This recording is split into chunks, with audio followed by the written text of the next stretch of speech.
And for our final story for this edition of the Rolling Stone Gang, it's going to be a bit of a depressing note, I'm afraid, but this has to be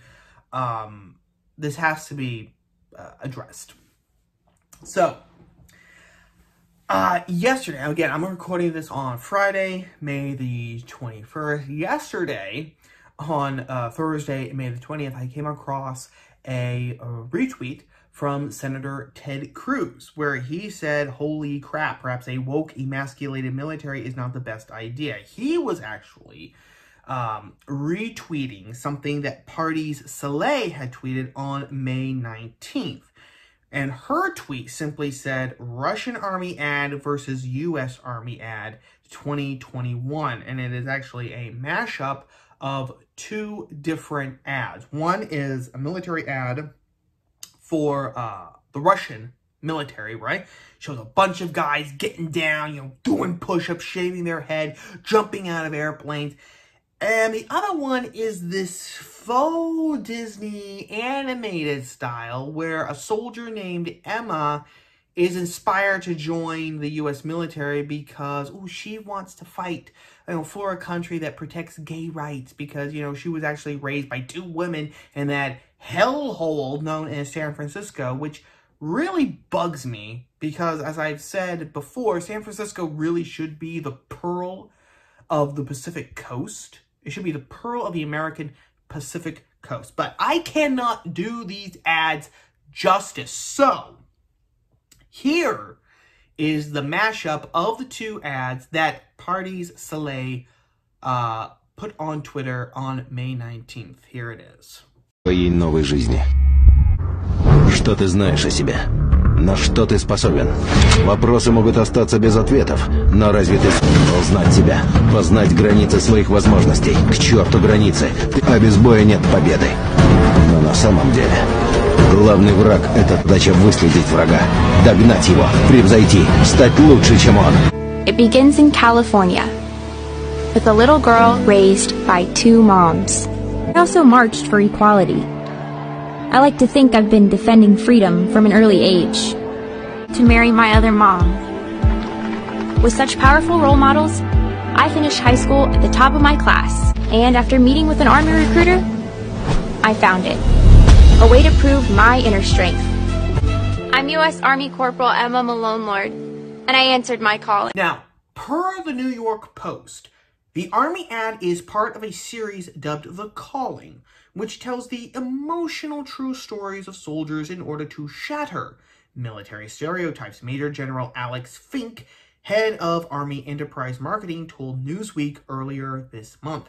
Research tells us that young people today see the Army as a distant star, a place requiring a nearly superhuman level of discipline with little relevance to their daily lives, said Fink. Similarly, youth don't necessarily connect with those who serve or see common ground in terms of interests, abilities, and goals. The Calling shatters these misperceptions by showing that soldiers are all of us, real people with hopes, dreams, fears, aspirations, families, friends, and obstacles to overcome, he said. So basically what this Major General Alex Fink is saying is that the Army has to pander to people now in order to get them to enlist.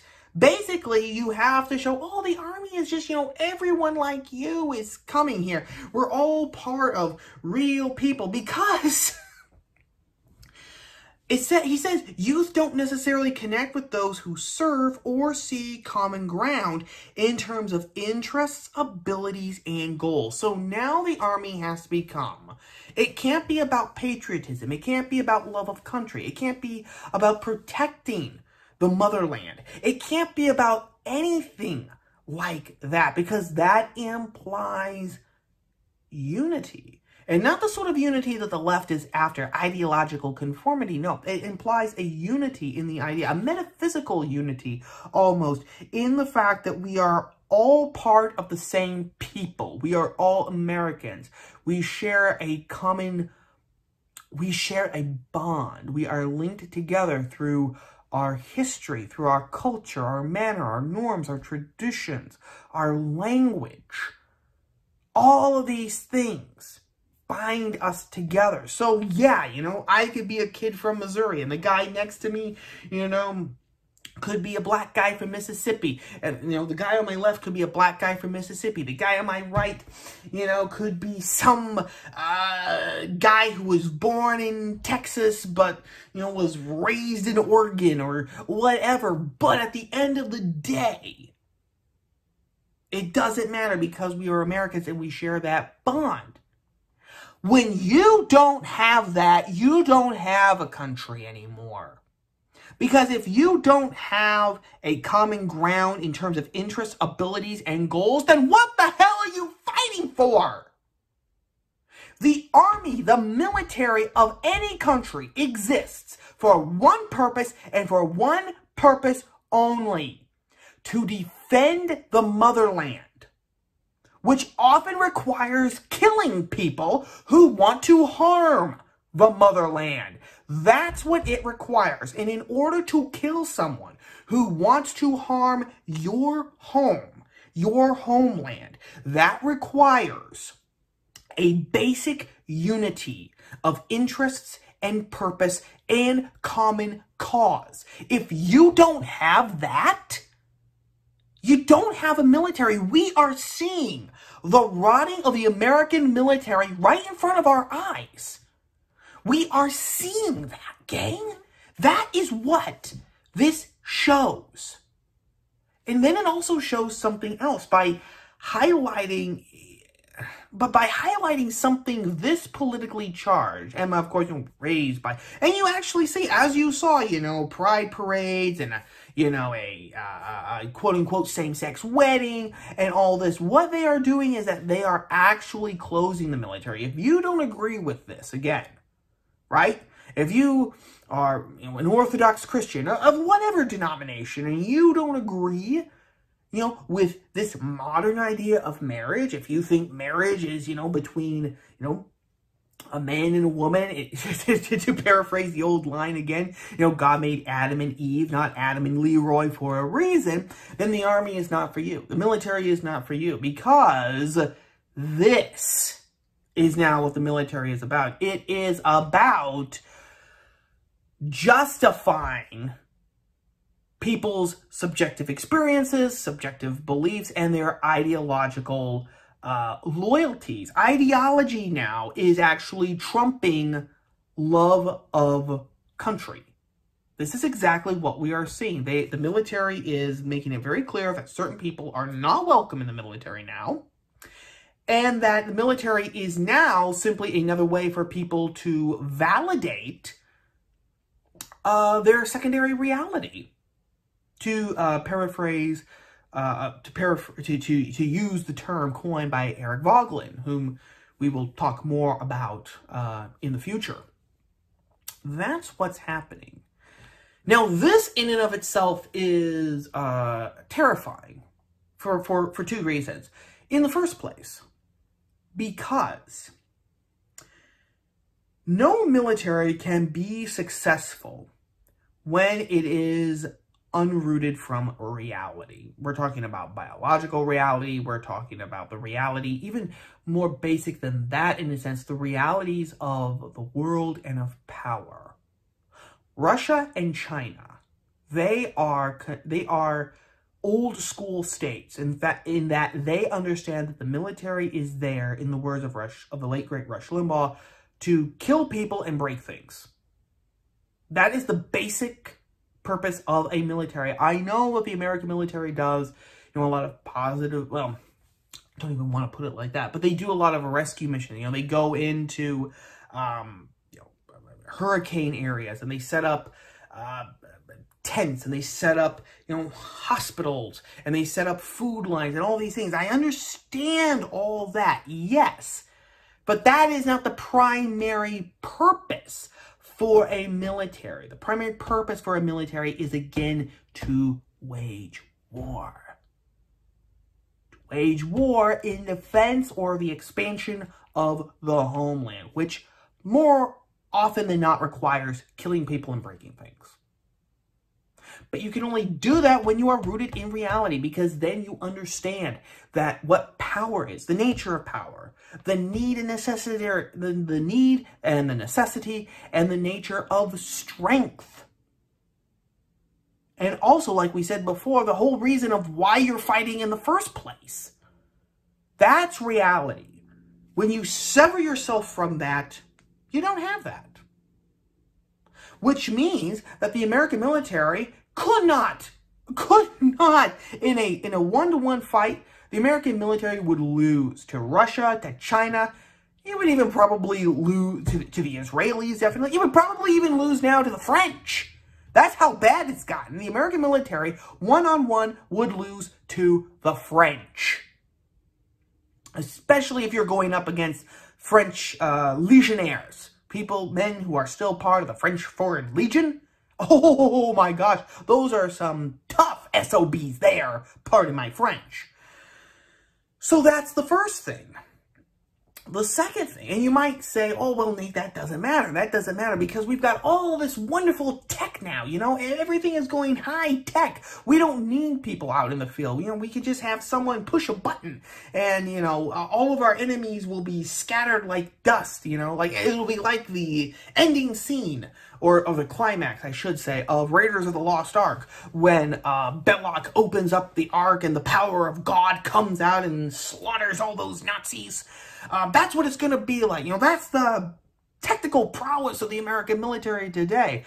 And it doesn't matter, you know, that someone identifies as a non-binary iguana man lizard thing every other Friday, but then identifies as a 3-year-old girl every other day of the week.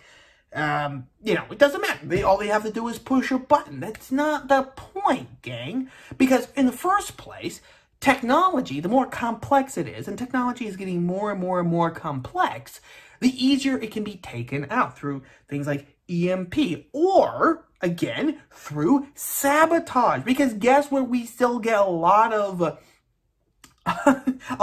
the equipment, or a lot of the parts for the building of our military equipment, especially the electronics end of it, from China, who are not exactly our friends. It's very easy to be taken out. But even then, the technology doesn't prove a thing. The American military in 2001 was still the preeminent military in the world.